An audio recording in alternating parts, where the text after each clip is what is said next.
പരീക്ഷണത്തിൻ്റെ പേരിൽ മരിക്കാൻ നിന്നാൽ പിന്നെ ഭൂമിയിൽ മനുഷ്യന്മാർക്ക് ജീവിക്കാൻ കഴിയില്ല. അതുകൊണ്ട് ഇവിടെ ഇസ്ലാം പഠിപ്പിക്കുന്ന ഒരു വലിയ പാഠമുണ്ട്. ഇത് മനസ്സിലാക്കി കഴിഞ്ഞാൽ ഈ പ്രശ്നം അവസാനിക്കും. പരിശുദ്ധ ഖുർആനിലെ 21-ാം അധ്യായം സൂറത്തുൽ അംബിയയിലെ 35-ാമത്തെ ആയത്തിൽ അല്ലാഹു സുബ്ഹാനഹു വ തആല പറയുന്നത് വനബുലൂക്കും ബിശ്ശർരി വൽ ഖൈരി ഫിത്ന.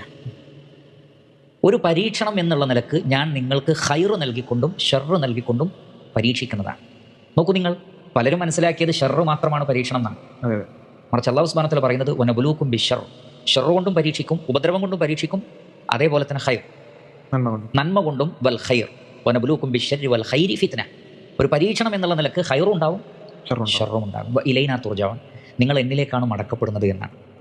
അപ്പോൾ ഈ ഭൂമിയിലെ ജീവിതം എന്ന് പറയുന്നത് തന്നെ സംവിധാനിക്കപ്പെട്ടത് പരീക്ഷണത്തിന് വേണ്ടിയാണ്. പരീക്ഷണം ഇല്ലെങ്കിൽ പിന്നെ ഈ ലൈഫിന് അർത്ഥമില്ല. പലരും വിചാരിച്ചിട്ടുള്ളത് അല്ലാഹു സുബ്ഹാനഹു വ തആല നമ്മെ സൃഷ്ടിച്ചിട്ടുള്ളത് ഇവിടെ അങ്ങനെ സുഖമായി ജീവിക്കാൻ വേണ്ടിയാണ്. അതിൽ നിന്നൊരു അപവാദമാണ് പരീക്ഷണം എന്നാണ്.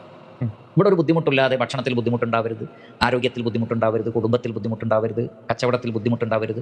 ഇങ്ങനെ സുഖകരമായി ജീവിക്കാനാണ് അള്ളാഹു നമ്മെ സൃഷ്ടിച്ചത്. പരീക്ഷണങ്ങൾ ഇതിനൊരു അപവാദമാണ് എന്നാണ് ആളുകൾ കരുതിയിട്ടുള്ളത്. യഥാർത്ഥത്തിൽ അല്ലാഹു സുബ്ഹാനഹു വ തആല പറയുന്നത് നിങ്ങളെ സൃഷ്ടിച്ചത് തന്നെ പരീക്ഷിക്കാൻ വേണ്ടിയാണ്.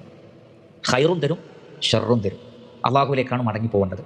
അപ്പോൾ ഈ ഒരു ധാരണയോടുകൂടി, ഈ ഒരു ബോധത്തോടു കൂടി നമ്മൾ ജീവിക്കുകയാണെങ്കിൽ ഇൻഷാ അള്ളാഹ് ഇത്തരത്തിലുള്ള ആത്മഹത്യ പ്രവണതകൾ, ഡിപ്രഷൻ, സ്ട്രെസ്സ്, ടെൻഷൻ ഇതൊക്കെ മാറിക്കിട്ടും. കാരണം പരീക്ഷണങ്ങൾ ഉള്ളതാണ്, അത് എല്ലാവർക്കും ഉണ്ട്. നമ്മെ സൃഷ്ടിച്ചത് അതിനു വേണ്ടിയാണ്. എൻ്റെ ഉത്തരവാദിത്തം എന്നുള്ളത് ആ പരീക്ഷണങ്ങളെ തരണം ചെയ്യാൻ വേണ്ടിയിട്ടുള്ള കാര്യങ്ങൾ എന്തൊക്കെയാണോ അത് പ്രാവർത്തികമാക്കി അള്ളാഹുവിന് കാണിച്ചു കൊടുക്കലാണ് എൻ്റെ ഡ്യൂട്ടി എന്ന് തിരിച്ചറിയുക.